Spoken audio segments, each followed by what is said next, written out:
Hello, I'm Emma from English. Welcome back to another lesson about confusing English verbs. English verbs that are similar, and so sometimes it's hard to know which one is the right one to use. So they might be causing you a few problems. But don't worry. In this lesson, we're going to help you to fix those problems. We're going to focus on the verbs been and gone. Now, I'm sure that you've already recognized that these verbs are not in the infinitive form. They're the past participle forms of the verbs to be and to go, which are both irregular verbs. Now, these verbs have a really close relationship in English, though their verb forms don't really give you any clues about that. Here you can see them in past tense, in present tense, in past participle form together. But in English, the verb to go has two past participle forms, gone and been. The past participle form of be and go can be been. And this is usually where the confusion happens. These two verbs are very often used in similar ways and in similar contexts, but sometimes only one of these verbs works. The past participle form of verbs are most commonly used in the perfect tenses, together with the auxiliary verb have.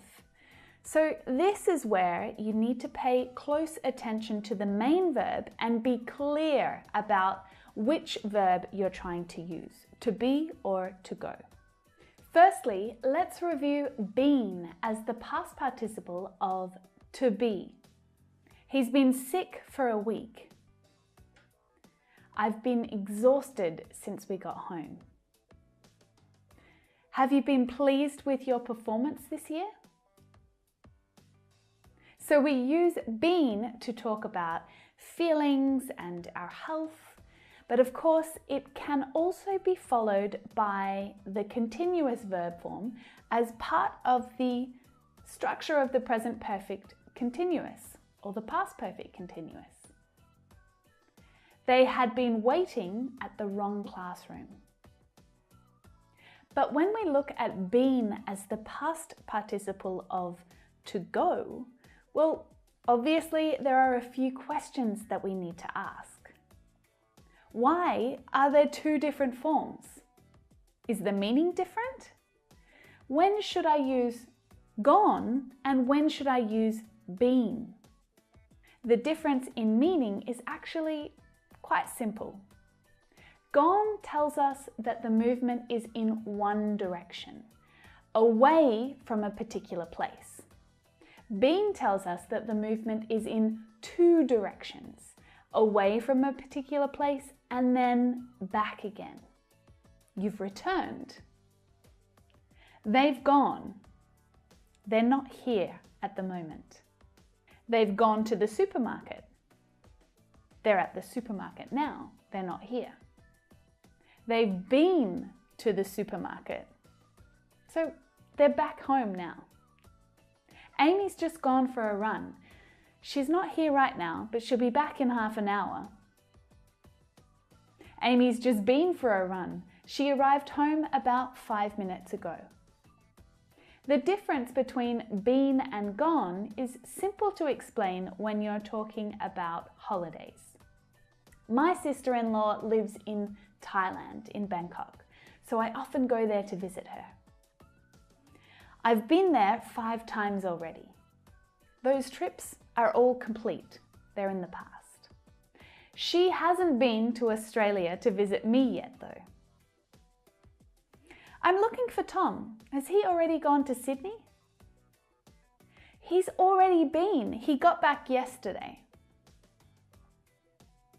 Now, there's a little trick to remember here. If the trip is complete, then use been. But if the trip is still happening and the person is not here, use gone. Now, in this video, I talked about the present perfect, and I explained that the present perfect can be used to talk about life experience, or it can be used to talk about an unfinished action in the past that is somehow affecting the present moment. So usually that unfinished action started recently in the past and is still happening in the present. That past action is affecting the present moment. So these grammatical differences can help you when you're choosing whether to use been or gone. So use been when it's something that happened in the past, it's part of your life experience and it's finished. I've been to Spain. I'm not there now, but it is part of my life experience. If it's about life experience, then been is usually the correct choice. Now, gone is the one to use when it's an unfinished action that started in the past and affects the present moment.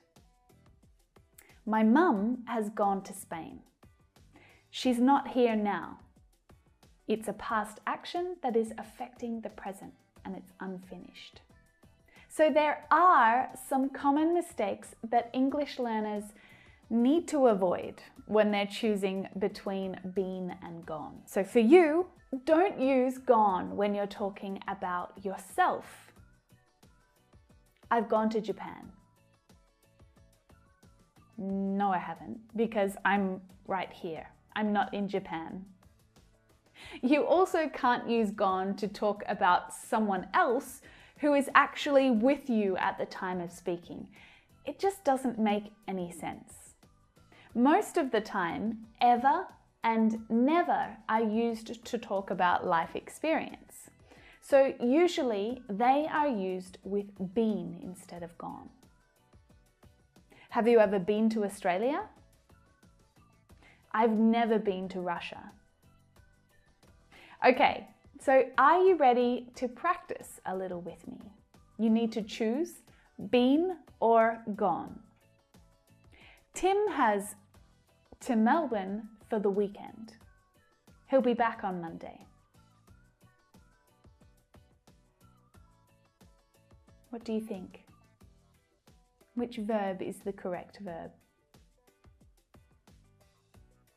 Tim has gone to Melbourne for the weekend. He'll be back on Monday. He's not here right now, so he hasn't returned yet. He's still there. He's still in Melbourne. Has your dad ever to India with you?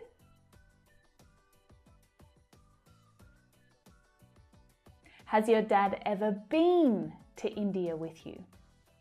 We're talking about life experience here. So we would probably choose been. Jessica has to the supermarket already. She bought some fruit for our picnic tomorrow.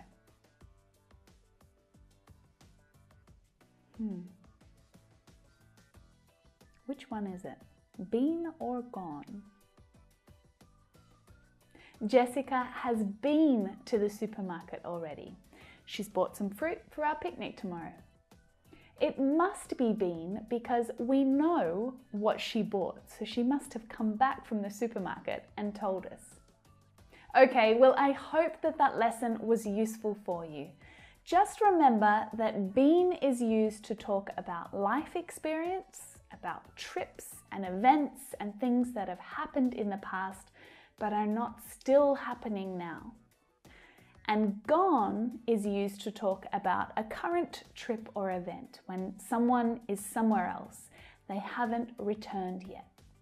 If you enjoyed this lesson, make sure you subscribe to the English channel just down there.